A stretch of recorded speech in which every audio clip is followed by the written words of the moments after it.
अब जैसे हम बात करते आ रहे हैं कि बेसिक्स पर बहुत ध्यान देना है, तो वही ये भी एकदम बेसिक सा सवाल है। अब इसमें क्या बोल रखा है कि 105 ml of pure water 4 degree Celsius. देखिए 4 डिग्री सेल्सियस का ज्यादा यूज नहीं है। 4 डिग्री सेल्सियस हम जानते हैं कि जो वाटर की डेंसिटी होती है 1 ग्राम पर ml होती है, पर वो 4 डिग्री सेल्सियस पर है। तो क्वेश्चन को ज्यादा सही दिखने के लिए इन्होंने ब्रैकेट में लिख दिया है 4 डिग्री सेल्सियस। लेकिन बच्चों का डेंसिटी नहीं भी दी जाती है तब भी हम उसको 4 डिग्री सेल्सियस ही मान के चलते हैं। ठीक है। अब ये बोल रखा है saturated with NH3 gas producing a solution of density this much if this solution contains 30% of NH3 by weight what calculate its volume। तो देखिए अब इसमें हिंट दिया है पर जनरली हिंट समझ में नहीं आता। ठीक है। अब जैसे हिंट की बात करें तो जैसे डेंसिटी उन्होंने पूछी है या उन्होंने वॉल्यूम पूछा है, तो हमें क्या दिया है, डेंसिटी दिया हुआ है। तो हम जानते हैं कि density is mass upon volume, लेकिन डेंसिटी पूरे सॉल्यूशन का है तो मास भी पूरे सॉल्यूशन का होगा वॉल्यूम। तो यानी कि यहां से मुझे पता चल गया है कि वॉल्यूम अगर मुझे निकालना है तो मास अपॉन डेंसिटी करना होगा। अच्छा, मास अपॉन डेंसिटी हम कैसे कर सकते हैं? तो मास क्या होगा, पूरे का मास होगा। अच्छा, मास में देखिए इन्होंने यहां पर क्या लिखा हुआ है कि 30% NH3 है। यानी कि अगर मैं 100 ग्राम सॉल्यूशन लेता हूं तो उसमें से आपका 30 ग्राम क्या है बच्चों, आपका 30 ग्राम जो है वो अमोनिया है। तो इसका मतलब क्या हुआ, बाकी का जो 70 ग्राम है वो पानी है। जाहिर सी बात है, वो जो आपका सॉल्वेंट है। अच्छा, लेकिन अब मजेदार बात यह है कि आपने कितना ग्राम पानी लिया है, 105 ml। अच्छा, अब देखिए अब 105 ml पानी है आपके पास, तो क्या मैं इसको डायरेक्टली 105 ग्राम पानी लिख सकता हूं? बताइए क्यों लिख सकता हूं? क्योंकि मुझे पता है पानी की जो डेंसिटी होती है वो 1 ग्राम पर ml होती है। बताइए, तो 1 ग्राम का 1 ml, तो 105 ml का 105 ग्राम। तो इसीलिए जो 4 डिग्री सेल्सियस का डेटा दिया है इसीलिए दे रखा है, क्योंकि 1 ग्राम पर ml की जो डेंसिटी होती है हर टेम्परेचर पर नहीं होती, 4 डिग्री सेल्सियस पर होती है। लेकिन ये कोई पत्थर की लकीर इस तरह से नहीं मान के चलना है कि 4 डिग्री सेल्सियस आपको दिया भी जाएगा। ज्यादातर आपको नहीं दिया जाता। आप तो कहीं भी आपको डेंसिटी वाटर की लेनी है तो आप बड़े आराम से 1 ग्राम पर ml ले सकते हैं। अच्छा, तो 70 ग्राम पानी में 30 ग्राम पानी है, तो वही यूनिटरी मेथड हमें करनी है बच्चों। तो यानी कि 70 ग्राम पानी में मेरे पास 30 ग्राम अमोनिया। अच्छा, मैं करना क्या चाहता हूं, मैं टोटल मास निकालना चाहता हूं। तो टोटल मास में क्या है, 105 ग्राम तो पानी है मुझे दिख रहा है, पर अमोनिया जो मेरा सॉल्यूट है वो कितना है? तो देखिए 70 ग्राम पानी के लिए 30 ग्राम अमोनिया है। तो अब आपके पास क्या है, 105 ग्राम। तो 105 ग्राम पानी होगा तो आपके पास अमोनिया कितना होगा? तो क्या करते हैं बच्चों, यहां पर सीधा सीधा क्रॉस मल्टीप्लाई करें। तो अगर क्रॉस मल्टीप्लाई करेंगे तो 30 इंटू 105 डिवाइडेड बाई 70। बताइए, तो यहां से क्या होगा, डायरेक्टली चीजें आएंगी। 7 वन जा 7, 35, ठीक है, 15 तिया 45 ग्राम। यानी कि अब आपके पास जो यहां पर मास आया, तो देखिए 105 ग्राम इसमें पानी का था और 45 ग्राम इसमें क्या था, ammonia, divided by density. Density कितना है, 0.9। ठीक है, तो यानी कि जो आपका वॉल्यूम आ रहा है बच्चों वो आ रहा है 150 अपॉन 0.9। अच्छा, ध्यान रखें यूनिट देखिए, ये ग्राम है, ये ग्राम पर ml है, तो ग्राम ग्राम निपटेगा, फाइनल आंसर किस में आएगा, ml में। हो सकता है आपको आंसर लीटर में दिया है, तो अगर ml से लीटर में जाना है तो हमें पता है कि उससे आसान चीज तो कुछ हो नहीं सकती। ठीक है, तो ये चीज आप देख सकते हैं। तो आप देख रहे हैं कि क्वेश्चंस बहुत ही बेसिक्स हैं, बेसिक से आ रहे हैं, लेकिन दिक्कत यही है कि बेसिक से तो आ रहे हैं लेकिन बेसिक हमें ध्यान रखना चाहिए। जनरली क्या करते हैं, हम बेसिक को इग्नोर करते हैं। बोलिए ठीक बात है। अच्छा, अब फिर से हम बात करते हैं। अब यहां पर भी कुछ चीजें हैं। देखिए, अब कैलकुलेशन आपकी टफ हो सकती है, लेकिन यहां पर क्या करना है, हमें कॉन्सेप्ट पर ध्यान रखना है ना। कैलकुलेशन का मैं आपको ये मान के चलूंगा कि आप इसको घर पे प्रैक्टिस करेंगे। यहां पर जो हम इसके लिए इतना इंपॉर्टेंट सेशन आपके लिए लेकर आए हैं, ठीक है, सारी चीजें जो सॉल्यूशन लेकर आए हैं वो आपको सीखने के लिए, तो हम सीखने के लिए चीजें कर रहे हैं ना। चलिए, अच्छा, अब इसमें लिखा हुआ है how many iron atoms are present in the stainless steel ball bearing in a. देखिए क्वेश्चन को ध्यान से पढ़ना है। एक बियरिंग की बात कर रहा है, having a radius of this, the stainless steel contains this much iron by mass and has a density of this। अच्छा बच्चों, अब जैसे बात करें तो ये पूछ रखा है एक बॉल बियरिंग में कितने आयरन के एटम्स होंगे। तो देखिए जैसे ही आपको पता चल गया कि आपको नंबर ऑफ एटम्स निकालना है, तो नंबर ऑफ एटम्स में क्या करते हैं बच्चों, पहले हम मोल्स निकालते हैं, मोल्स को Na से मल्टीप्लाई कर देते हैं। बताइए, सीधा सा गणित है। तो मोल्स को हमने Na से मल्टीप्लाई कर देना है, यानी कि हमें मोल्स निकालना है। अच्छा, मोल्स का मतलब क्या है, हमें एक तरह से मास निकालना है। अच्छा, अब यहां देखिए, अब मास निकालने के लिए हमारे पास डेटा क्या है, हमारे पास क्या है, देखिए स्टेनलेस स्टील बॉल, यानी कि हम वॉल्यूम निकाल सकते हैं। अब हमें पता है कि density is mass by volume. बताइए, अच्छा डेंसिटी आपको दे रखी है, डेंसिटी कितनी दे रखी है, 7.75 ग्राम पर एमएल। ठीक है, डेंसिटी आपको पता, वॉल्यूम आप निकाल सकते हैं। वॉल्यूम बताइए, वॉल्यूम ऑफ स्फीयर क्या होता है, 4/3 पाई r क्यूब। तो 4/3 पाई को आप चाहें तो 22/7 लिख लें।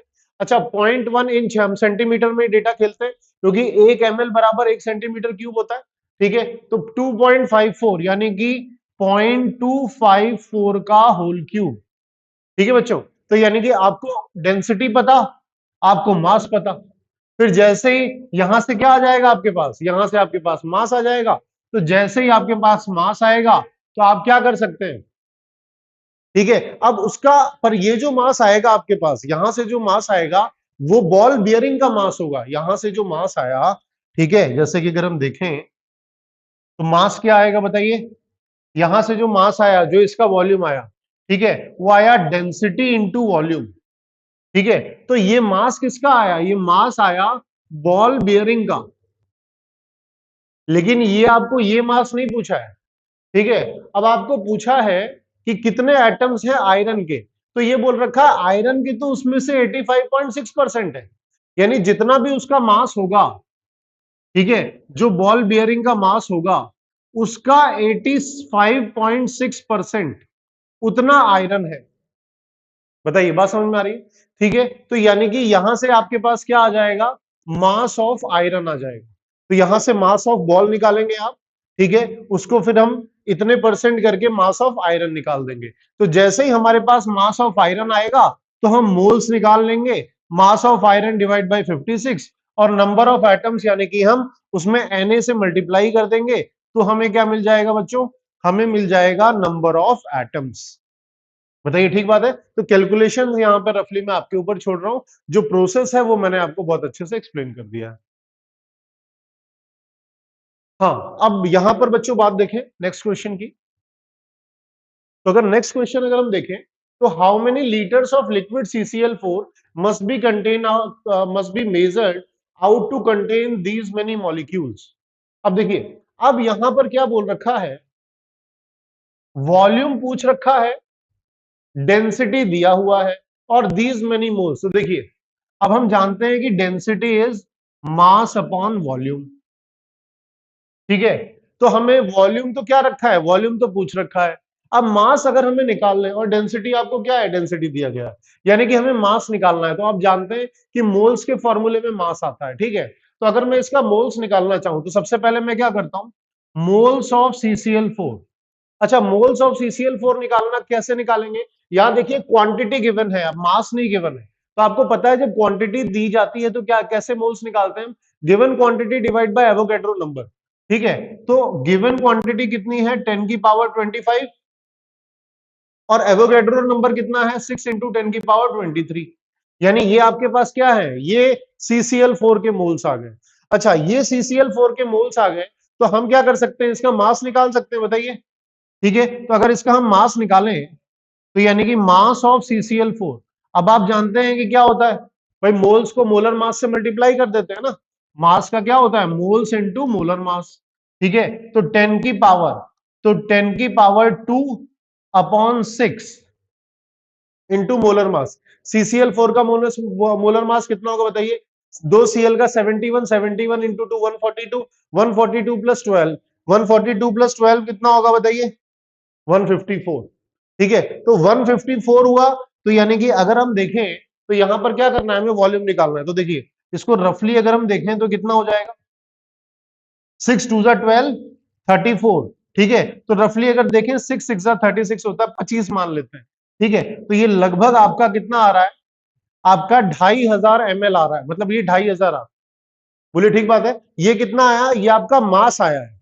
अच्छा, अब हमें क्या करना है, वॉल्यूम निकालना है। तो वॉल्यूम क्या होगा, volume will be mass upon density. तो मास अपॉन डेंसिटी ये कितना हो गया, लगभग 2500 ग्राम आ रहा है। डेंसिटी आपका क्या है, 1.5 ग्राम। अच्छा, यहां ध्यान रखिएगा, आंसर किसमें आएगा, ये आंसर आएगा एमएल में, और आपको क्या लिखा हुआ है, लीटर। तो एमएल से लीटर में कन्वर्ट करना मुझे नहीं लगता आपको दिक्कत होगी। कैसे करते हैं, 10⁻³ से मल्टीप्लाई करके। बोलिए ठीक बात है। तो ये चीज आपको ध्यान रखनी है। ठीक है, तो आसान क्वेश्चन था। नेक्स्ट क्वेश्चन की बात करते हैं बच्चों। तो नेक्स्ट क्वेश्चन क्या है, a sample of potato starch was ground in a ball. अब देखिए फिर से वही है। ठीक है, अब इसमें जो मेन मुद्दे की बात करें, इतना सब इन्होंने नाटक बोला हुआ है।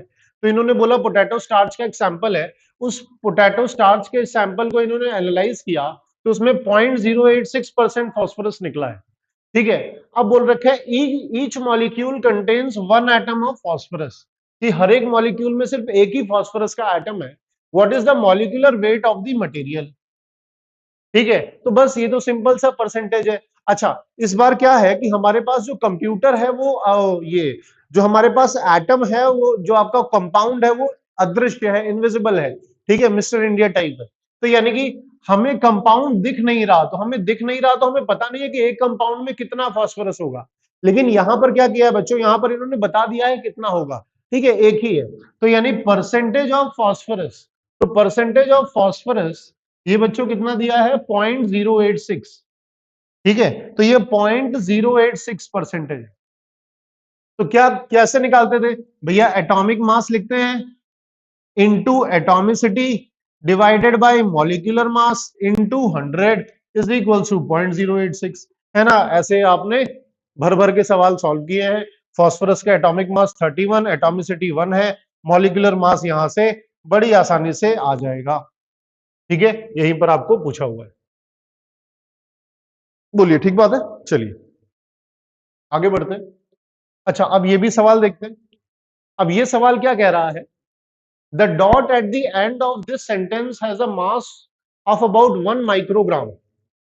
ठीक है, कि इस सेंटेंस के अंदर जो डॉट है उसमें उसका मास कितना है, 1 माइक्रोग्राम।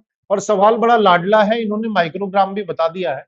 पर हमें पता है जहां भी जैसे मिली आता है, तो मिली के हम क्या प्रीफिक्स लगाते हैं, 10⁻³ वैसे ही माइक्रो अगर आता है तो माइक्रो के आगे प्रीफिक्स लगाते हैं 10⁻⁻6। ठीक बात है। अच्छा, अब मान लेते हैं कि वो जो डॉट है वो कार्बन है। Calculate the approximate number of atoms, ये तो बहुत आसान है, अभी अभी हमने देखा था।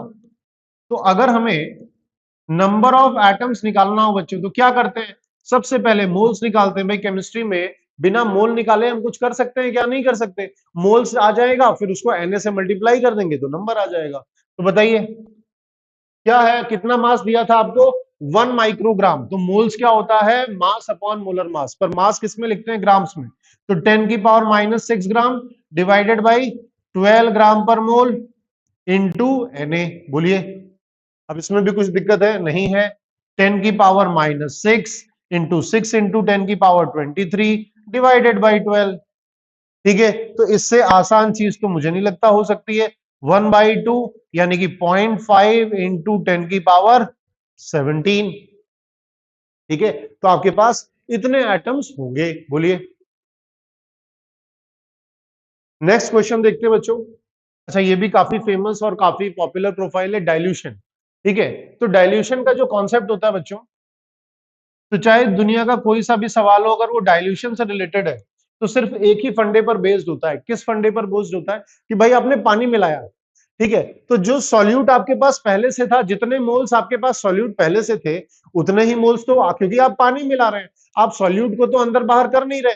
ठीक है, तो सॉल्यूट को अंदर बाहर नहीं कर रहे, इसका मतलब क्या है कि जितने मोल सॉल्यूट पानी मिलाने के पहले थे, डाइल्यूशन के पहले थे, उतने ही आप बाद में रहेंगे। ठीक है, तो बड़ा सिंपल सा फंडा रहता है किसी भी डाइल्यूशन के सवाल को करने के लिए, कि moles before dilution is equals to moles after dilution. बताइए, अब मोल्स को लिखने के कई सारे तरीके हो सकते हैं, यानी क्वेश्चन पे डिपेंड करता है कि वो हमसे मोल्स कैसे निकलवाना चाहता है। जैसे यहां पर देखिए, इन्होंने मोलारिटी और वॉल्यूम दे रखा है। ठीक है, तो हम मोलारिटी और वॉल्यूम में हम जानते हैं कि molarity into volume is moles. ठीक है, अच्छा अब यहां देखिए, तो मोलारिटी को वॉल्यूम, तो ये देखिए इतने में कितना डाइल्यूट करें। ठीक है, तो पहले का मोल्स बिफोर डाइल्यूशन 3.5 इंटू 50, पर ध्यान रखें ये ml में है, जो आंसर आएगा वो ml में आएगा या मिली मोल्स आएगा। अच्छा यहां देखिए 2 इंटू, ये क्या किया, ये V2 किया। अच्छा अब यहां पर जो V2 आया 3.5 इंटू 50 डिवाइड बाई 2 या 25। अच्छा ये जो है V2, अब इसमें भी कई तरह के सवाल होते हैं। ये क्या है, V2 है फाइनल वॉल्यूम आफ्टर डाइल्यूशन। ठीक है, यानी कि डाइल्यूशन के बाद का फाइनल वॉल्यूम है ये बच्चों। तो यानी कि अब आपसे देखिए सवाल क्या पूछ रखा है, इसमें बड़ा कंफ्यूजन होता है।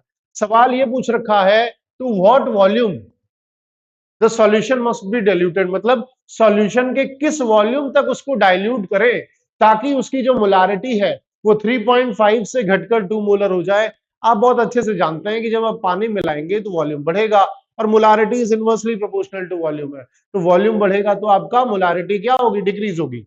तो यानी कि ये फाइनल वॉल्यूम पूछ रहा है। अब इसमें बच्चों कोई कोई केस क्या होता है, इसमें दूसरा सवाल इस तरह से आता है कि what volume of water must be added. ठीक है, अब देखिए अब इसमें दूसरा तरह का सवाल क्या बनता है, ये तो इन्होंने पूछ लिया कि कितना पानी मिलाए ये फाइनल वॉल्यूम क्या होगा, लेकिन यहां पर दूसरी तरीके से ये पूछ सकता है कि हम इसमें कितना और पानी मिलाएं। तो जब भी बच्चों ये पूछा जाएगा कितना और मिलाएं कि what volume of water to be added, अगर ऐसा शब्द लिखा हुआ है, ऐसा फ्रेज आपके पास है, तो V2 आपके पास आंसर नहीं होगा। तो आपका आंसर क्या होगा, आपका आंसर होगा V2 माइनस V1, क्योंकि कुछ वॉल्यूम तो पहले से ही था। तो आप क्या करेंगे, V2 में से उसको माइनस करके फाइनल आंसर बताएंगे। इस चीज का ध्यान रखना, यहां बहुत गड़बड़ होती है। चलिए अब ये क्वेश्चन क्या है, ये क्वेश्चन ऐसे ही टाइम पास टाइप है, ट्रू फॉल्स टाइप का क्वेश्चन है, इसको भी देख लेते हैं। अब इसमें क्या बोल रखा है, ये बोल रखा है कि यहां पर ये सारे कंपाउंड्स आपको दी गए, is the mass of 1 mole each of these molecules are same.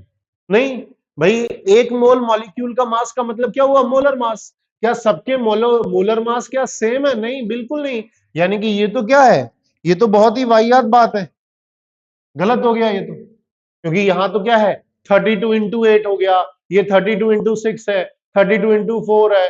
ठीक है, तो ये सब अलग अलग है।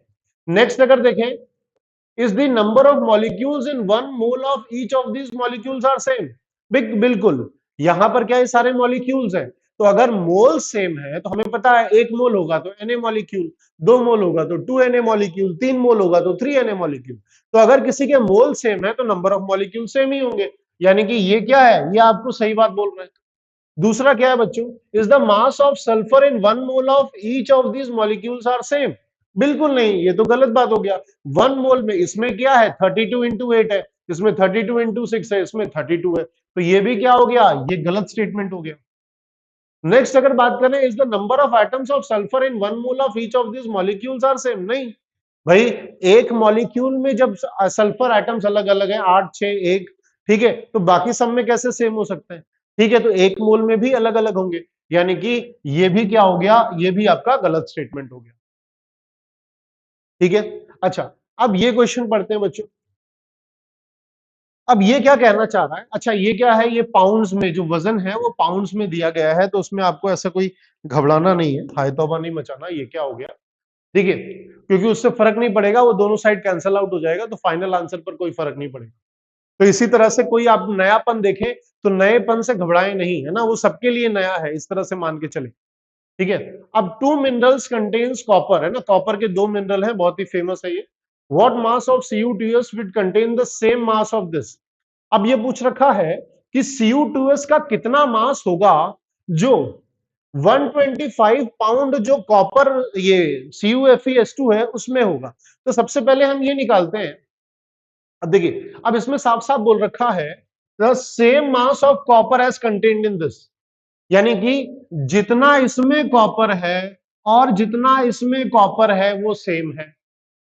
मास सेम है। अच्छा बच्चों अगर बताओ, मोल्स का फॉर्मूला होता है given mass by molar mass, अगर मास सेम है तो क्या मोल सेम होंगे?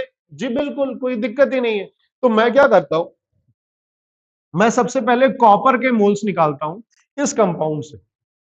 अच्छा यहां देखिए, एक मोल CuFeS2 में क्या एक मोल कॉपर है? यानी जितना मोल कंपाउंड होगा उतना मोल कॉपर होगा। तो यानी कि मैं अगर इस कंपाउंड के मोल निकालूंगा, वही मोल इस कॉपर के होंगे, बताइए। तो यानी मैं डायरेक्टली लिख सकता हूं 125।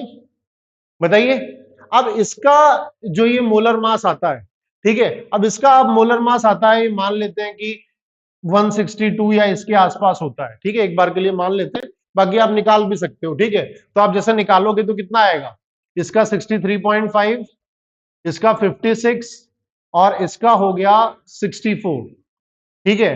तो ये आपका 0.5, 3 6 9, 9 4 13, 6 5 11, 6 17 1 18, ठीक है। तो ये मान लो 183.5 आ रहा है, ठीक है।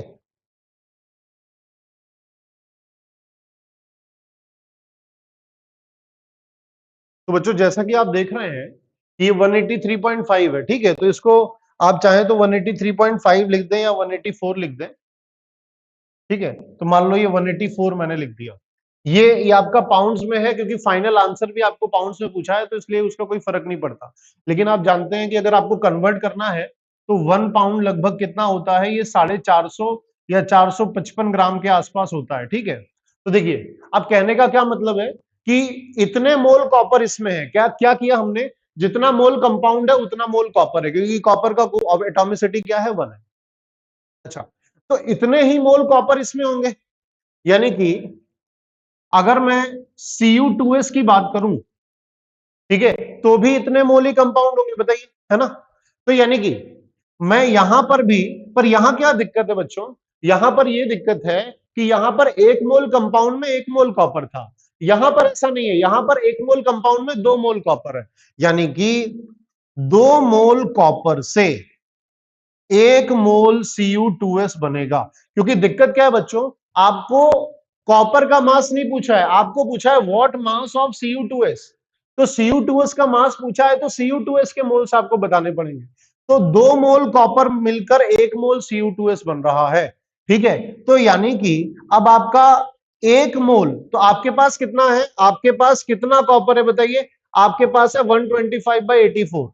तो यानी कि 125/184 मोल कॉपर मिलकर कितना बनेंगे, यानी कि इसका जस्ट आधा। तो यानी कि मैं यहां पर लिख सकता हूं मोल्स ऑफ Cu2S कितना हो जाएगा, ये हो जाएगा 184, या आप इसको ऐसे कर दें कि 125/184 इंटू 2, यानी इतने मोल्स आपके पास कॉपर हो जाएंगे। अच्छा, अब इतने मोल्स कॉपर हो जाएंगे तो क्या करें, मास ऑफ Cu2S कैसे निकालेंगे, भाई मोलर मास से मल्टीप्लाई करके, इतना आसान तो हो गया।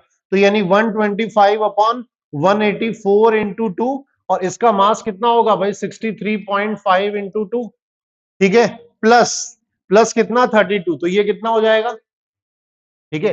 तो 63 है, तो यानी कि 126, 127, 127 और आपका 32, ठीक है। तो 20 30 50 यानी कि 159, तो लगभग 160 मान लेते हैं। तो इस तरह से आप क्या कर लेंगे, आपका फाइनल आंसर आ जाएगा, ठीक बात है। तो ये ध्यान रखिए, क्वेश्चन आसान है, लेकिन इनको पढ़ने के जो तरीके हैं वो थोड़े आपके नए पुराने इस हिसाब से चीजें हो सकती हैं। बोलिए, बढ़े आगे। अच्छा, अब देखिए, अब ये वाला जो सवाल है, ठीक है, ये जो सवाल है इसकी अगर हम बात करें, तो इसकी अगर हम बात करेंगे तो क्या करेंगे कि what is the maximum number of moles of CO2 that could be obtain from 4 moles of, ठीक है। तो ये तो ऐसे ही टाइम पास टाइप सवाल है, आसान सा सवाल है, Ru2CO3 थ्राइस, ठीक है। अच्छा अब देखिए, ये अगर कार्बन निकालें तो 4 मोल और 4 3 ठीक है, यानी टोटल 12 मोल कार्बन हो रहा है। अच्छा ऑक्सीजन देखें तो 3 3 9, 9 4 36, बोलिए हो रहा है, CO3 थ्राइस है, ठीक है। तो 3 3 9 और 9 और 4, ठीक है, तो ये कितना हो रहा है 36 मोल ऑक्सीजन। अच्छा, अब क्या बोल रखा है कि कितना मोल मैक्सिमम, ठीक है, maximum number of moles of CO2। तो देखिए 1 मोल CO2 के लिए कितना चाहिए, 1 मोल CO2 के लिए 1 मोल कार्बन 2 मोल ऑक्सीजन चाहिए। तो यहां पर हमारे पास कितना है भाई, ऑक्सीजन भले ही कितना हो पर कार्बन तो लिमिटेड है। तो देखिए 12 मोल कार्बन है तो ज्यादा से ज्यादा 12 बन सकता है, क्योंकि 12 के लिए कितना मोल ऑक्सीजन चाहिए 24, और हमारे पास है कितना 36। तो यानी कि हम यहां पर ज्यादा से ज्यादा 12 मोल CO2 बना सकते हैं, क्योंकि उसके बाद हमारे पास कार्बन की कमी आ जाएगी। बताइए, ठीक बात है, कर लेंगे इस तरह से। तो बेहद आसान सवाल था ये, बहुत ही जनरलाइज्ड। तो बच्चों होता क्या है कि हम एक ही तरह के 10 सवाल कर रहे हैं। यहां पर आप देख रहे हैं हर सवाल अपने आप में अलग है, जो आपके कॉन्सेप्ट बिल्डिंग को बहुत ही अच्छा करेगा। आपके लिए बहुत ही अच्छी ब्रेन की एक्सरसाइज हो रही है ये, अगर आप ईमानदारी से सॉल्व कर रहे हैं तो। ठीक है, नेक्स्ट देखते हैं। नेक्स्ट क्या है बच्चों कि what mass of NaCl would contain the same total number of ions as 245 gram of MgCl2। तो देखिए, तो अब जैसे आप जानते हैं, तो यानी कि MgCl2 को आप देखेंगे तो सबसे पहले अगर एक MgCl2 टूटेगा तो कितने आयंस मिल रहे हैं आपको, 3, 2 Cl माइनस आयंस मिल रहा है और एक आपको क्या मिल रहा है Mg+2। ठीक है, तो यानी कि 1 मोल टूटेगा तो 3 मोल मिलेगा। तो सबसे पहले हम क्या करते हैं, हम मोल्स ऑफ MgCl2 निकालते हैं। ठीक है, तो मोल्स ऑफ MgCl2 यानी कि ये 245, ठीक है, तो ये गिवन मास है अपॉन मोलर मास। तो Cl2 का कितना होता है 71, 71 प्लस 24 कितना हो जाएगा बच्चों 95। ठीक है, तो यानी कि ये मोल्स है। तो एक मोल, ठीक है, यानी कि एक मोल MgCl2 प्रोड्यूसेस 3 मोल आयंस। एक मोल से 3 मोल हो रहा है, यानी कि ये 2 गुना से भी बात आगे चली गई, अब ये 3 गुना हो गया है ना। यानी कि यहां पर कोई बड़े मोदी जी आए हैं, मतलब कई रहते हैं ना नीरव मोदी वगैरह, ठीक है, तो ये बड़े मोदी जी आए हैं सीधा 3 गुना करके दे रहे हैं। तो 3 गुना करके दे रहे हैं, तो यानी कि क्या करें, इसका 3 गुना कर दे। तो ये क्या हुआ, ये आपके पास नंबर ऑफ आयंस हो जाएंगे।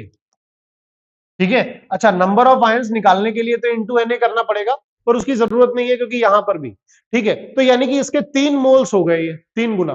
तो ये बोल रखा है कि जितने आयंस इधर हो रहे हैं उतने ही आयंस, यानी कि अगर हम देखें तो number of ions in NaCl ये भी सेम हो जाएगा 245 अपॉन 95 इंटू 3 इंटू Na। बोलिए, तो यानी कि अगर मैं इसमें से, तो अब यहां पर क्या बोल रहे हैं बच्चों कि 2 आयन, अब यहां पर मुझे क्या निकालना है, व्हाट मास ऑफ NaCl। तो देखिए एक मतलब 2 मोल आयन मिलकर या 2 आयन मिलकर कितना बन रहा है, ठीक है, इधर देखिए, तो 2 आयन मिलकर एक NaCl बन रहा है। ठीक है, तो हमारे पास कितने हैं, इतने, तो दिस बाई 2, तो यानी कि number of moles of NaCl, ठीक है, तो इसका जस्ट आधा, तो 245 बाई 95 डिवाइडेड बाई 2। बताइए, ठीक बात है, तो ये क्या मिल गया आधा, क्योंकि जितने आयंस हो रहे हैं इसमें 2 गुने आयंस थे, 2 आयन मिलकर 1 मोल बन रहा है। तो ये क्या आ गया, number of moles of NaCl। तो बताइए मास ऑफ NaCl में क्या करेंगे, बहुत आसान है कि 245 इंटू 3 अपॉन 95 इंटू 2, और NaCl का मोलर मास 35 और 23 दैट इज 58.5। कैलकुलेशन भी कोई खास नहीं है, आसान सी कैलकुलेशन है। ठीक है, तो ये हमें ध्यान रखना है। फिर से वही चीज है, क्वेश्चन आपका आसान है, दिक्कत क्या है, दिक्कत है क्वेश्चन को समझने की। अगर आपने क्वेश्चन को समझा ढंग से तो सही अप्रोच के साथ आप बहुत आसानी से इसको सॉल्व कर सकते हैं। चलिए, अब बच्चों देखिए, अब वही बात है जैसा कि अपन पहले भी बार बार बोल चुके हैं कि क्वेश्चन को सॉल्व करने के कई तरीके होते हैं। ठीक है, तो क्वेश्चन को सॉल्व करने के कई तरीके होते हैं। अब इसमें ऐसे क्वेश्चंस को हम कैसे सॉल्व कर सकते हैं, जैसे इससे पहले हमने एक सवाल किया था लॉ ऑफ इक्विवेलेंस से। ठीक है, अब ऐसे क्वेश्चंस में क्या होता है कि सबसे आसान होता है एक मेथड जिसे कहते हैं POAC। ठीक है, तो ये कोई गाली नहीं है, इसका मतलब होता है प्रिंसिपल ऑफ एटम कंजर्वेशन। ठीक है, तो उसके बारे में हम कभी और बात करेंगे। तो यहां पर हम देखिए डायरेक्ट कर रहे हैं। अब क्या बोल रखा है कि एक अननोन सैंपल है 1.5 ग्राम का, जिसमें खाली Mn और S है। ठीक है, तो मान लेते हैं वो सैंपल क्या है, वो सैंपल है आपका MnX। ठीक है, वो सैंपल है आपका, बोर्ड थोड़ा सा पगला गया है ना, क्योंकि टॉपिक ही ऐसा चल रहा है, इसमें तो अच्छे अच्छे खून की उल्टियां करने लगते हैं, तो ये तो भाई नॉर्मल मशीन है, ये भी पगला जाती है। तो देखिए, अब क्योंकि मुझे देखिए पूछा क्या है, सिंपलेस्ट फॉर्मूला, तो सिंपलेस्ट फॉर्मूला यानी कि आपको एम्पिरिकल फॉर्मूला पूछा है, तो MnXSy। ठीक है, अब ये O2 के साथ रिएक्ट कर रहा है और ये बना रहा है साहब MnO, और दूसरा क्या बना रहा है SO3। ठीक है, अच्छा एक मजेदार बात ये लिखी हुई है यहां पर कि the sample was completely reacted with oxygen. अब देखिए, पीओएसी का सबसे बड़ा नियम ही, सबसे पहला लिमिटेशन यही है कि पीओएसी खाली उन्हीं पर लगता है जो पूरी की पूरी तरह रिएक्शन में यूज हो जाए, यानी कि आप कह सकते हैं एक तरह से जो एलआर है। तो क्वेश्चन की लैंग्वेज ये बता रही है कि ये सैंपल पूरा का पूरा निपट रहा है। ठीक है, ऑक्सीजन के बारे में कोई कमेंट नहीं कर रहा, तो हो सकता है ऑक्सीजन एक्सेस में हो और नहीं भी होगा। ठीक है, तो ये तो पूरा का पूरा रिएक्ट कर रहा है। तो ये रिएक्ट कर रहा है, यानी कि मेरे पास जो मैंगनीज है और सल्फर है, ये एटम मुझे, जितने एटम मैंने रिएक्टेंट में देखे थे उतने ही एटम मुझे प्रोडक्ट में दिखने वाले हैं। इसी को हम क्या कहते हैं, पीओएसी। अच्छा, तो अभी हम क्या कर रहे हैं, हम पीओएसी लगा रहे हैं मैंगनीज पे। इसको और भी तरह के मेथड्स हैं, आप उससे भी सॉल्व कर सकते हैं, मेरे हिसाब से ये आसान मेथड है, मैं इससे कर रहा हूं। ठीक है, तो अब देखिए कैसे करते हैं। पीओएसी मैंने लगाया Mn पर, तो जो Mn का कोफिशिएंट होगा, जैसे x है तो x into moles of MnXSy। अब दूसरी जगह Mn कहां दिख रहा है, यहां पर इसका क्या कोफिशिएंट है, Mn का 1 है, तो 1 इंटू मोल्स ऑफ MnO। ठीक है, ये मैंने पीओएसी Mn पे लगाया। ठीक है, इसको मैं क्या नाम दे रहा हूं, इसको मैं फर्स्ट इक्वेशन बोल रहा हूं। दूसरा बार देखिए, दूसरा जो पीओएसी है, जाहिर सी बात है मैं किस पे लगाऊंगा, सल्फर पे। तो सल्फर पे मैंने लगाया, तो देखिए अब सल्फर का कोफिशिएंट क्या था, वाई। तो पीओएसी लगाना बहुत आसान है कि उसका कोफिशिएंट इनटू उस कंपाउंड का मोल। ठीक है, अब दूसरा सल्फर कहां है, यहां पर। पीओएसी की सबसे खास बात क्या है बच्चों, कि आपको इक्वेशन बैलेंस करने की जरूरत नहीं है। ठीक है, is equals to 1 into moles of SO3। ठीक है, तो ये कौन सी इक्वेशन बन गई बच्चों, ये बन गई दूसरी इक्वेशन। अब हम क्या कर सकते हैं, बहुत ही आसानी से 1/2, क्योंकि आपको पता है भाई मोल्स तो दोनों के सेम रहने वाले हैं, तो अगर 1 को 2 से डिवाइड करेंगे तो ये x बाई वाई आया। अच्छा, x बाई वाई आया, फिर क्या हो गया, मोल्स ऑफ MnO। अब देखिए MnO को कितना दिया हुआ है, 1.22 ग्राम। ठीक है, तो 1.22 ग्राम की अगर हम बात करें, ठीक है, अब MnO, ठीक है, तो मैंगनीज का जो मोलर मास है, ठीक है, तो मैंगनीज का मोलर मास है, तो मेरे हिसाब से 55 के आसपास होगा, तो 55 प्लस 16। ठीक है, तो अगर जैसे हम मैंगनीज का मोलर मास देखें, तो मैंगनीज का मोलर मास कितना हो रहा है बच्चों, 55। ठीक है, तो यानी कि 55 है, और ये आपका ऑक्साइड Mn2 है। ठीक है, तो Mn प्लस 2O माइनस 2, यानी ऑक्साइड कैसा होगा, MnO। ठीक है, तो MnO हो रहा है 55 प्लस 16, तो 55 प्लस 16 कितना हो रहा है, 71। ठीक है, तो ये आपका 71। ठीक है, और आपका दूसरा क्या हो रहा है कि डिवाइड बाई ये आपका मोल्स ऑफ SO3, तो ये कितना हो रहा है 1.38, और ये कितना हो रहा है बताइए, 48, 48 और 32, 80। ठीक है, तो इसको आप सॉल्व करेंगे तो ये लगभग 1 आएगा। अच्छा, ये 1 आ गया, यानी कि x is almost equals to y, यानी कि आपका जो कंपाउंड हुआ Mn और S का, वो कौन सा हुआ, वो MnS। x और y का जो सिंपलेस्ट फॉर्म आ रहा है वो 1:1 में आ रहा है। ठीक है, तो आपका कंपाउंड क्या बना, MnS। तो ये भी एक बहुत ही पॉपुलर प्रोफाइल है, बहुत ही फेमस प्रोफाइल है, आपने ऐसे काफी सवाल किए होंगे, हो सकता है आपने थोड़े से अलग मेथड से किए हैं, पर पीओएसी से ये चीज काफी सिंपलर हो जाती है। चलिए बच्चों, नेक्स्ट अगर बात करते हैं। ठीक है, अच्छा अब ये देखिए, अब इसमें क्या बोल रखा है इसमें इन्होंने ये बोला है कि 2 सोर्सेस ऑफ Zn, है ना। अब देखिए, अब आपके पास 2 सोर्सेस है जिंक के, ZnSO4 और आप इसको बोल सकते हैं जिंक एसिटेट डाइहाइड्रेट, है ना, 2H2 है। तो zinc acetate dihydrate are can be purchased at the same price per kilogram of compound. तो यहां पर बच्चों क्या बोल रखा है कि कौन सा सबसे इकोनॉमिकल रहेगा। तो बच्चों जैसा आप देख रहे हैं, तो इकोनॉमिकल हम कैसे बताएं। अब यहां पर देखिए, अब बोल रखा है इन दोनों की प्राइस क्या है, इन दोनों की प्राइस सेम है। अब बोल रखा है जिंक को हमें एक्सट्रैक्ट करना है, तो जिंक को हमें अगर चाहिए तो कौन सा इसमें सबसे इकोनॉमिकल। लेकिन क्योंकि बच्चों क्या है कि दुनिया की कोई भी कितनी भी चीज हो जाए, पर अंत में तो यही होता है ना कि भाई कितने का एवरेज देती है, यानी पैसा बहुत मैटर करता है। भाई आप कुछ भी लेने जाते हैं, कार लेते हैं, मोबाइल लेते हैं, तो दुकान वाला 10 तरह के फीचर बताता है कि भैया इसमें ये है वो है, लेकिन अंत में प्राइस आता है कि भैया है कितने का। ठीक है, तो सारी चीजें सही बात है, लेकिन अंत में हमें क्या है, हमें सेफर ऑप्शन, हमें थोड़ा सा सस्ता ऑप्शन चाहिए कि भाई दोनों चीज सेम है। तो जाहिर सी बात है, अगर सेम चीज हमें मिल रही है तो जहां कम रेट में मिल रहा है वही लेंगे, है कि नहीं। ठीक है, अच्छा अब इसमें क्या है कि जाहिर सी बात है, अब हमें कहां ज्यादा वो जिंक मिल रहा है। अच्छा देखिए, 1 मोल ZnSO4 में, तो 1 मोल ZnSO4 की अगर बात करें, तो 1 मोल ZnSO4 में हमारे पास कितना जिंक हो रहा है, हमारे पास 1 मोल जिंक है। अच्छा, अब ये जो जिंक एसिटेट है, इसमें भी कितना जिंक हो रहा है, इसमें भी 1 मोल हो रहा है, यानी कि दोनों में हमारे पास क्या हो रहा है, दोनों में 1-1 मोल जिंक हो रहा है। ठीक है, चलिए, अच्छा दोनों में 1-1 मोल जिंक हो रहा है, इसका मतलब क्या है कि जो आपके कंपाउंड का मोल है वही आपके पास क्या है, उतना ही जिंक का मोल आएगा। तो कंपाउंड का मोल निकालते हैं, तो सबसे पहले मैं निकालता हूं मोल्स ऑफ ZnSO4। तो मोल्स ऑफ तो 1000 बटे इसका आप निकालेंगे तो ये लगभग 162 के बराबर आएगा।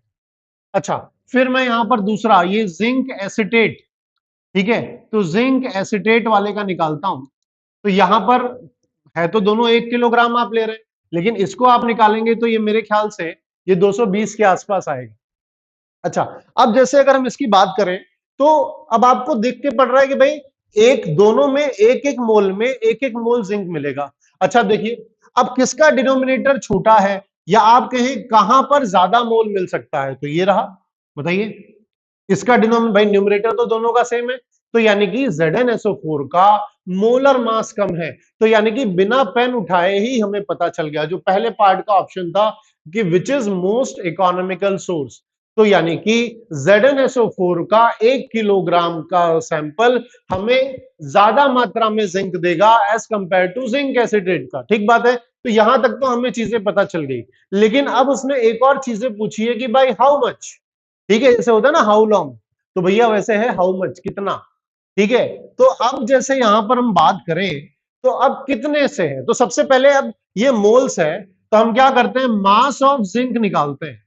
तो अब देखिए मास ऑफ जिंक कितना होगा, भाई मोल्स में से मोलर मास। अब देखिए यहां पर मैंने ZnSO4 के मोल्स निकाले, तो आपको पता है कि 1 मोल ZnSO4 में 1 मोल जिंक है, तो जितना मोल ZnSO4 उतना मोल जिंक।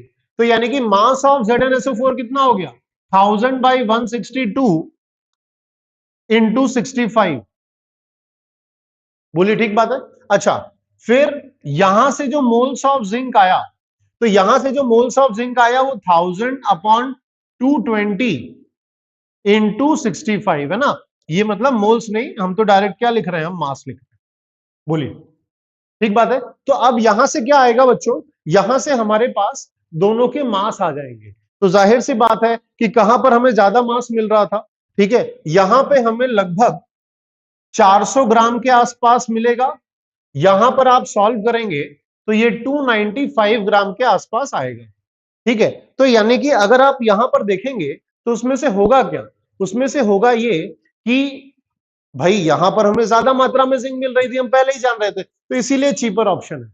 अब लेकिन कितने से चीपर है, तो देखिए परसेंटेज चीपर, ठीक है, तो यानी कितना सस्ता है। तो आप देखिए कितने का डिफरेंस आ रहा है, भाई वो 400 है, ये 295 है। अच्छा, किससे सस्ता हो रहा है, हम कंपैरिजन किससे, भाई कौन सस्ता है, ये किससे सस्ता है, किसके कंपैरिजन में कर रहे हैं, इससे कंपेयर कर रहे हैं ना। ये आपको महंगा पड़ रहा है, तो जिसके रिस्पेक्ट में कर रहे हैं उसमें। बोलिए ठीक बात है। तो यानी कि इस तरह से चीजें आप कर सकते हैं। तो फिर से वही बात है, चीजें बहुत आसान थी, लेकिन थोड़ी सी चीजें आपको बेसिक्स वाली चीजें में अब दिक्कत है। हाँ, जो कैलकुलेशन है जाहिर सी बात है वो तो आपको देखना पड़ेगा ही। बोलिए, ठीक बात है। चलिए अब इस क्वेश्चन की बात करते हैं। तो ये क्वेश्चन बच्चों क्या कह रहा है, एकदम साधारण सा क्वेश्चन है कि how many moles of H2O formed when 25 ml of HNO3 solution is completely neutralized।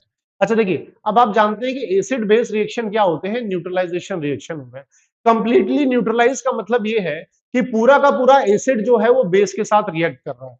देखिए, कोई भी एक जनरल सी इक्वेशन होती है, तो acid plus base gives salt plus water, ठीक है, ये एक जनरल सी डेफिनेशन है। तो एसिड बच्चों क्या है, HNO3। तो HNO3 है, किसके साथ रिएक्ट कर रहा है, NaOH के साथ। कौन सा सॉल्ट बनाएगा, NaNO3। आपको पता ना चले तो ऐसे प्लस माइनस लगा दो और प्लस माइनस के साथ जोड़ दो, NaNO3 प्लस H2। तो आप जानते हैं, भले आप यहां पर तो बैलेंस कर पा रहे हैं, आपको दिख रहा है कि सबके स्टोइकियोमेट्रिक कोफिशिएंट 1 1 है, लेकिन आगे मान लो आप नहीं भी देख पाओ तो आप सीधा बोल दो कि भाई ग्राम इक्विवेलेंट ऑफ HNO3, जितना HNO3 का ग्राम इक्विवेलेंट होगा उतना ही ग्राम इक्विवेलेंट पानी का होगा।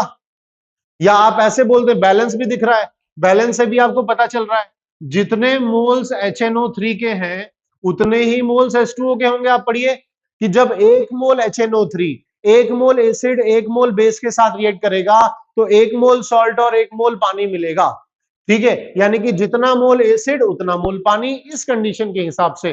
तो बताइए मोल्स ऑफ पानी कितना हो, मोल्स ऑफ एसिड कितना हो रहा है भाई, मोलारिटी इंटू वॉल्यूम। तो मोलारिटी कितनी है साहब, 0.1 इंटू 25। पर ये ध्यान रखिएगा, ये यहां से मोल्स नहीं आएंगे, यहां से क्या आएंगे, मिली मोल्स। तो आपको क्या करना पड़ेगा, डिवाइड बाई 1000 करना पड़ेगा। तो डिवाइड बाई 1000 करेंगे तब जाके आपके पास मोल्स आएगा। तो ये आपका फाइनल आंसर होगा। तो बच्चों अब इसको देखिए, अब ये जो क्वेश्चन कह रहा है ये काफी इंटरेस्टिंग है। अब इसमें क्या बात हो रही है उसको समझते हैं। जैसे मैं बार बार कहता हूं कि आपको क्या करना है, क्वेश्चन को समझना पड़ेगा, यानी रीडिंग हैबिट आपको अपनी इंप्रूव करनी पड़ेगी, तभी आप क्वेश्चन को अच्छे समझ पाएंगे। ये क्या कह रहा है कि विच वुड बी लार्जर, है ना। सबसे पहले तो आपको क्या करना है, आपको सवाल को अच्छे से पढ़ना है, अच्छे से समझना है कि N atomic mass unit based on the current standard, यानी करंट स्टैंडर्ड का मतलब कि जो हम C12 पर बेस्ड हम यूनिट 1 AMU को डिफाइन करते हैं, या फिर one based on the mass of beryllium 9 atom, ठीक है। तो बेरिलियम 9 एटम का मतलब क्या है भाई, एक तरफ तो इन्होंने क्या किया है कि जो करंट स्टैंडर्ड है, तो करंट स्टैंडर्ड बताइए बच्चों क्या है, it is based on 6C12 C12 isotope. अच्छा 6C12 है, यानी कि इसमें क्या है, 6 प्रोटॉन और 6 न्यूट्रॉन, ठीक है। अच्छा, और इसमें क्या दिया हुआ है, बेरिलियम। बेरिलियम में बच्चों क्या है, 4 और 9। अच्छा, इसमें हम देखेंगे तो 4 प्रोटॉन प्लस 5 न्यूट्रॉन होगा। बताइए भाई न्यूट्रॉन क्या होता है, atomic mass minus atomic number, ठीक है। अच्छा, अब ये 1 AMU क्या था, ये डिवाइड बाई 12 था, ठीक है। और ये कितना कर ले, इसको डिवाइड बाई 9 कर ले, बताइए। अच्छा, अब क्या बोल रखा है कि विच वुड बी लार्जर, कि अगर हम करंट स्टैंडर्ड यानी कि क्वेश्चन के हिसाब से अगर बेरिलियम के हिसाब से अपना नया स्टैंडर्ड मान ले तो कौन सी, किस केस में 1 AMU की वैल्यू बड़ी आएगी, ठीक है। तो अब देखिए, अब इसको अगर हम सिंप्लीफाई करें तो मैं इसको क्या कर सकता हूं, 6 कॉमन लेके P प्लस N बाई 2 लिख सकता हूं। यहां पर तो कुछ कॉमन ले नहीं सकते, 4P प्लस 5N बाई 9। अच्छा, अगर आप इसको देखेंगे तो जैसे P बाई 2, अगर आप इसको सिंप्लीफाई करना चाहें, हमें यह देखना है कि कौन सा बड़ा है कौन सा छोटा, ठीक बात है। तो अगर आप यहां देखें तो आप चाहें तो इसको ऐसे भी ब्रेक कर दें, P by 2 plus N by 2, ठीक है। और ये 4P by 9 plus 5N by 9, ठीक है। लेकिन आप देखेंगे कि दोनों क्या हो जाएगा, सेम आएगा, ठीक है। तो हमें क्या करना पड़ेगा, हमें कुछ एक चीज मानकर करना पड़ेगा, मैथमेटिकली यहां पर दिक्कत आ सकती है, ठीक है। तो हम क्या कर लेते हैं, मान लेते हैं कि जो करंट स्टैंडर्ड है वही बड़ा है, यानी कि late C12 standard is larger, है ना। यहां पर हमने क्या किया है, हमने मान लिया है, जैसे जीवन में हम इतनी चीजें मान लेते हैं, ठीक है, वैसे ये भी हमने मान लिया है। अच्छा, अगर ये बड़ा है, ठीक है, अब मैथमेटिक्स का यही जादू है बच्चों, देखिए 4p प्लस 5n/9। हमने ये मान लिया है ना, सपोज किया है, मान लिया है। अच्छा मान लिया है तो अब देखिए इसको क्या कर सकते हैं, क्रॉस मल्टीप्लाई करेंगे। 9p plus 9n is greater than 8p plus 10n। बताइए ठीक बात है। तो 9p माइनस 8p क्या हो जाएगा, p। 10n इधर से ले जाएंगे तो p is greater than n। अच्छा बताइए, यानी कि यहां पर मास ऑफ प्रोटॉन और मास ऑफ न्यूट्रॉन में, तो क्या आप जानते हैं कि प्रोटॉन और न्यूट्रॉन का मास तो एक समान होता है, ठीक है।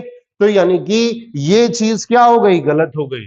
यानी कि हमने क्या किया, हमने करंट स्टैंडर्ड को सही मानकर सॉल्व किया, और जो उससे हमें स्टेटमेंट मिला वो इनकरेक्ट स्टेटमेंट मिला। यानी कि जो हमने सपोज किया था, जो हमने अज्यूम किया था, वो क्या है, गलत है। यानी कि कौन सा standard will be larger, the beryllium. बोलिए ठीक बात है। यही बच्चों, यही खासियत है इन सब्जेक्टिव क्वेश्चंस को करने का। जैसे आप इसका ऑब्जेक्टिव पार्ट भी देखेंगे, तो जो जो कॉन्सेप्ट बिल्डिंग आपके सब्जेक्टिव पार्ट से हो सकती है बच्चों, वो कॉन्सेप्ट बिल्डिंग आपकी ऑब्जेक्टिव पार्ट से नहीं हो सकती, ठीक है। तो इसलिए ये सारे क्वेश्चंस को करना अनिवार्य है, बहुत जरूरी है, ठीक बात है। चलिए अब ये देखते हैं बच्चों। अच्छा, इसमें क्या है, इसमें कुछ थोड़ा सा ये प्रिंटिंग मिस्टेक्स भी है, ठीक है। अब इसमें लिख रखा है कि कोई एक एंजाइम है जो हाइड्रो उसका CO2 का हाइड्रेशन करता है, ठीक है। अच्छा, this reaction CO2 plus H2, अच्छा ये CO2 प्लस H2O गिव्स है, ठीक है, यानी कि ये गिव्स H2CO3 है, इज इन्वॉल्व, ठीक है। वन एंजाइम ये है आपका 10⁻⁶, ये 106 नहीं है, 10⁻⁶ मॉलिक्यूल्स ऑफ CO2 पर सेकेंड।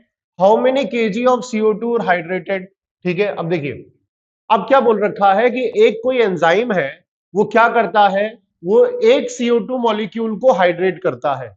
अच्छा, अब इसमें लिखा है कि एक सेकेंड में कितने मॉलिक्यूल को हाइड्रेट कर रहा है, 10⁶ मॉलिक्यूल्स को हाइड्रेट कर रहा है।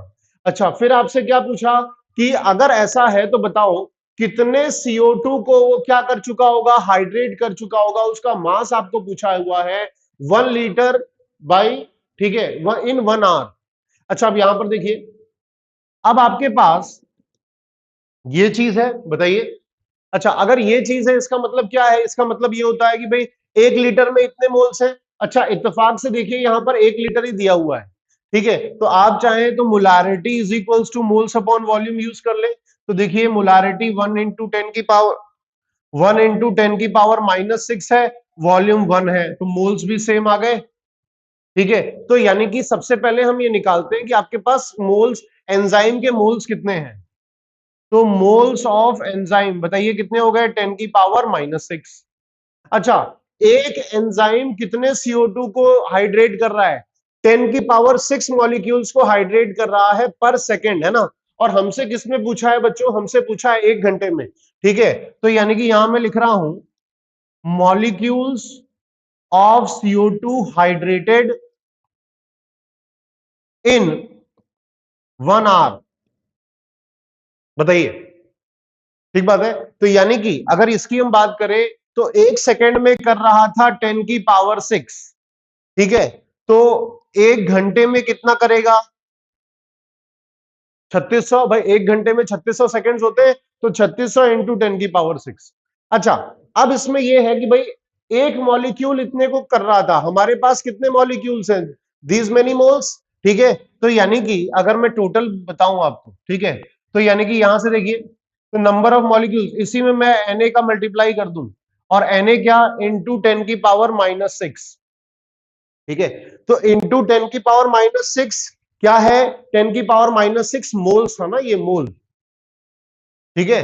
तो हमारे पास इतने मॉलिक्यूल्स क्या थे एंजाइम के, तो वो कितनों को हाइड्रेट करेंगे, इतनों को, ठीक है। अच्छा, अब हमसे क्या पूछा है कि कितना मास CO2 का हाइड्रेट होगा। तो बच्चों बड़ा आसान है, अगर मैं मोल्स निकाल लूंगा तो मोल्स को मैं मोलर मास से मल्टीप्लाई करके आंसर आ जाएगा, ठीक है।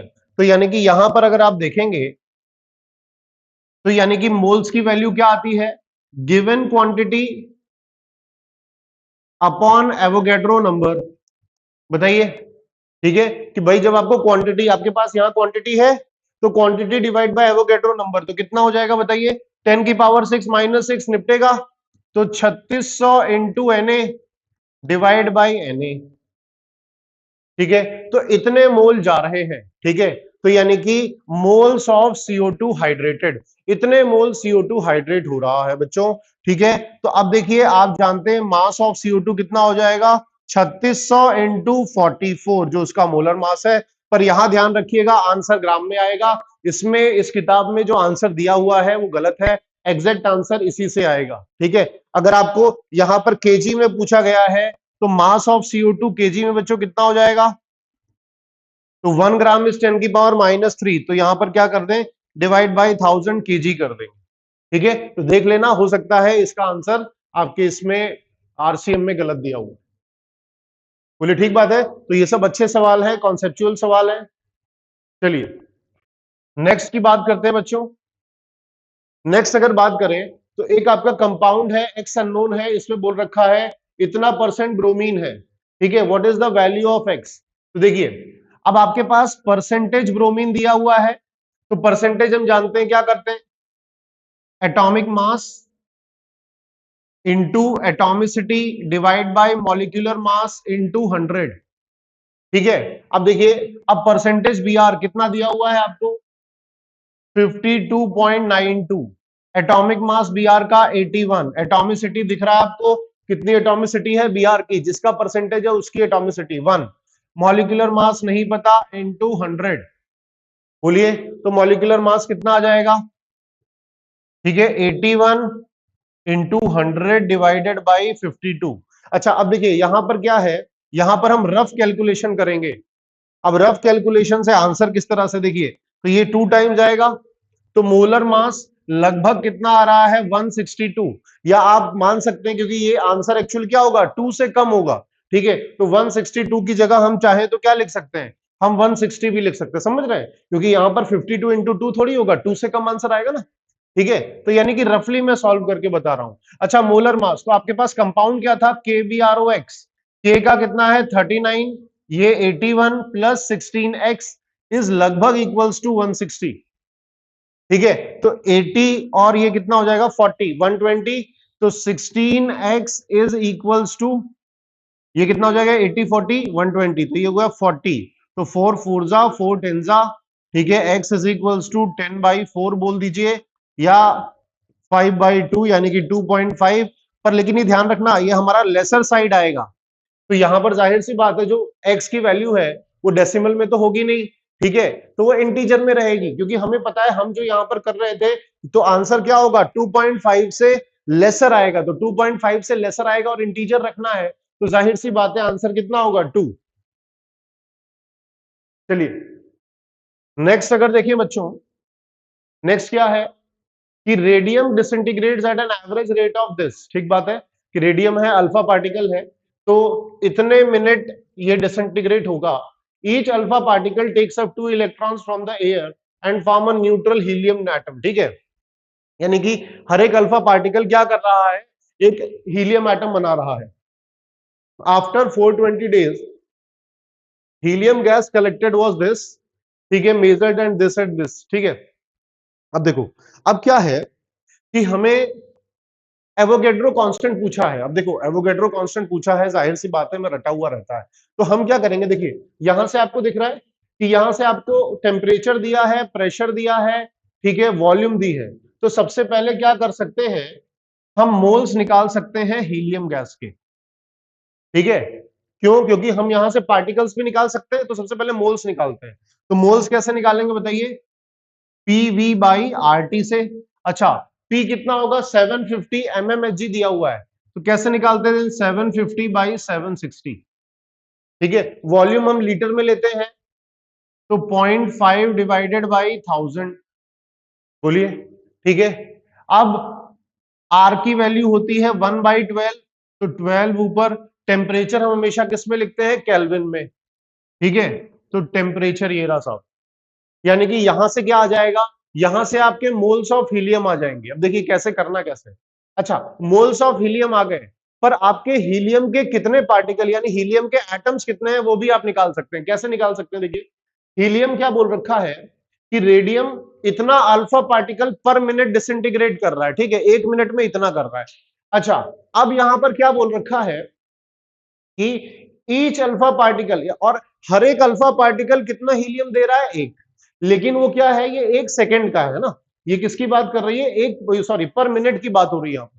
अब यहां पर आफ्टर 420 डेज, ठीक है, अब देखिए, तो नंबर ऑफ हीलियम एटम्स,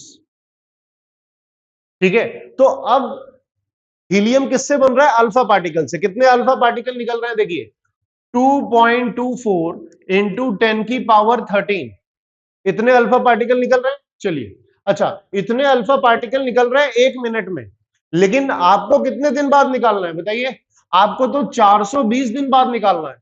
तो 420 दिन में कितने अल्फा पार्टिकल निकलेंगे, तो भैया 1 मिनट में इतने निकल रहे हैं, तो हम ये कैलकुलेट कर लें कि 420 दिन में कितने मिनट्स होंगे, क्योंकि हमें पर मिनट निकालना है।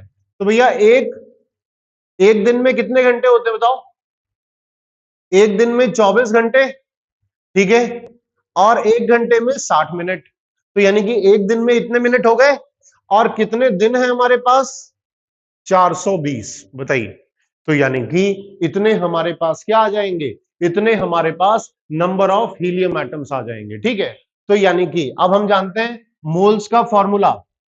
देखो, हमारे पास यहां से डायरेक्टली मोल्स आ गए थे, तो यहां से भी हम नंबर ऑफ पार्टिकल्स निकाल सकते थे, लेकिन क्वेश्चन ने क्या पूछा, एवोगैड्रो कांस्टेंट। तो अगर क्वांटिटी दी गई हो तो हम मोल्स निकाल सकते हैं। कैसे निकालते हैं, given quantity divided by Avogadro number, बताइए। अच्छा, मोल्स आपके यहां से आएंगे, इसको मैं एक्स कह दे रहा हूं, ठीक है।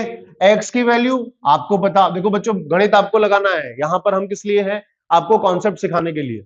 गिवन क्वांटिटी यहां से आ जाएगी, भाई इतनी क्वांटिटी हो रही थी, ठीक है, वाई, इसको वाई मान लेते हैं, और यहां पर क्या हो गया, एवोगैड्रो नंबर, ठीक है। तो यानी कि यहां से आपका एवोगैड्रो नंबर आ जाएगा, और वो कितना आएगा, y/x, ठीक है। तो इसको सॉल्व करके आपको मिल जाएगा।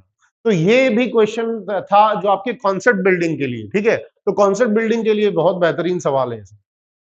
इन क्वेश्चंस को आपको क्या करना है, घर पर 3-4 बार प्रैक्टिस करनी है, तब आपका जाके माहौल बनेगा।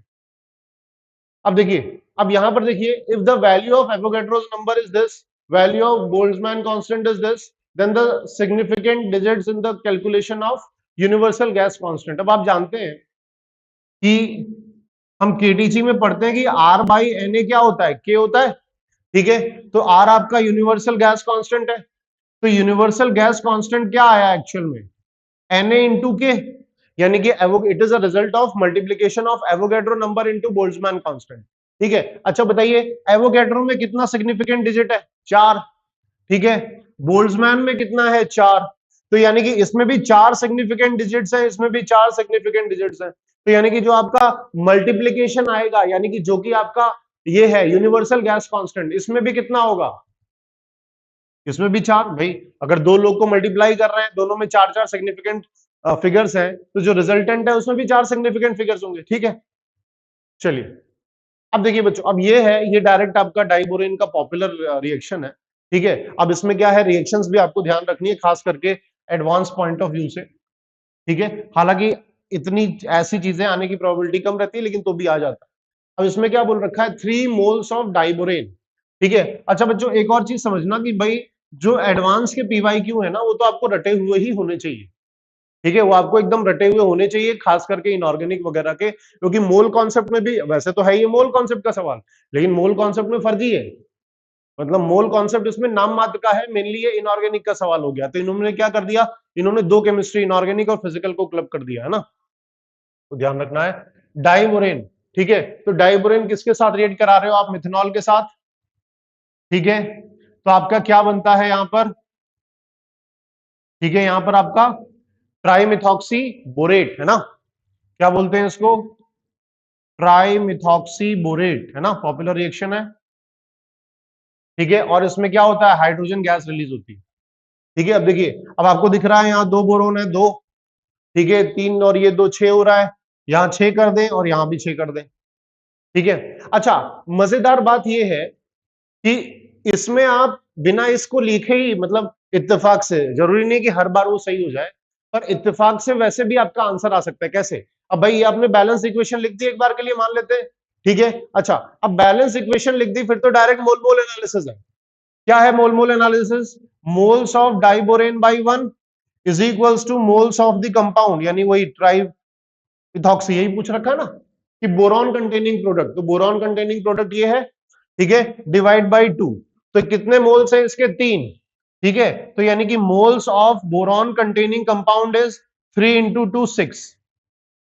लेकिन मजेदार बात क्या है कि जिसको नहीं भी आता होगा ना, उसने भी इस क्वेश्चन को सॉल्व किया होगा, अगर जिसके बेसिक मजबूत होंगे। लेकिन हालांकि ये मेथड रिकमेंडेड नहीं है, क्योंकि जरूरी नहीं है, क्योंकि आपके रिएक्शन आपको नहीं पता है, ठीक है। अब देखिए इसमें क्या है, इसको आप ऐसे देखिए, हम पीओएसी लगा लें, पीओएसी ऑन बोरॉन, तो हमें मान लो नहीं पता B2H6 प्लस CH3OH। अब मुझे मान लो नहीं पता कि यार कौन सा प्रोडक्ट बन रहा है, तो एक बार के लिए मैंने रिस्क ले लिया कि मान लेते हैं जो भी प्रोडक्ट बनेगा उसमें बोरॉन का कोफिशिएंट, यानी बोरॉन की जो सब्सक्रिप्ट आएगी वो 1 आएगी। तो क्योंकि लकीली उससे आंसर आ रहा है, तो सीधा पीओएसी लगाएं, तो बताइए क्या होता है? 2 into moles of diborane is equals to, तो यहां पर क्या है? 1 into moles of compound, boron containing compound, ठीक है। तो ये 2 इंटू 3, लो डायरेक्ट आंसर। काफी बच्चों ने ऐसे सॉल्व करके आए थे, ठीक है। तो यानी कि ये आपको ध्यान रखना है, पीओएसी भी अच्छा है, लेकिन हाँ रिस्क लेने के लिए ले सकते हैं आप, लेकिन रिस्क हम तभी लेते हैं जब हमें पता है कि नहीं हमारा पेपर अच्छा गया हो, ठीक है। अगर पेपर हमारा अच्छा नहीं गया है तब हम रिस्क नहीं लेते, ठीक है। हमें पता है कि भाई एडवांस का क्वेश्चन पेपर है, कि एडवांस में से हमने 18-20 सवाल में से 7-8 सवाल हमारे पक्के सही है, ठीक है, तो हम एक बार के लिए रिस्क ले लेंगे, वरना हम नहीं लेंगे, ठीक है बच्चों। तो ये आपके था, और शायद इसका आंसर भी आरसीएम में गलत दिया हुआ है, ठीक है। तो ये आपका पूरा मोल कॉन्सेप्ट का पूरा सब्जेक्टिव क्वेश्चन था, ठीक है। इसीलिए इसी तरह से हम आपके आगे वाले भी वीडियोस में क्वेश्चंस लाते रहेंगे, और पहले हमारी कोशिश रहेगी कि हम सब्जेक्टिव क्वेश्चंस को सॉल्व करें, क्योंकि सब्जेक्टिव क्वेश्चन से जैसा कॉन्सेप्ट बनता है वैसा कॉन्सेप्ट कहीं नहीं बनता है, ठीक है। और आप भी, और इस वीडियो के डिस्क्रिप्शन में आपको लिंक रहेगा, आप उसमें जुड़ सकते हैं, ठीक है। उसमें जो भी आपके डाउट्स हैं, जो भी क्वेरीज हैं, ठीक है, जेई से रिलेटेड काउंसलिंग में आपको कोई दिक्कत है, नीट से रिलेटेड काउंसलिंग में कोई दिक्कत है, किसी भी तरह की चीज है, आप उस पर कमेंट कर सकते हैं, ठीक है बच्चों। चलिए, थैंक यू।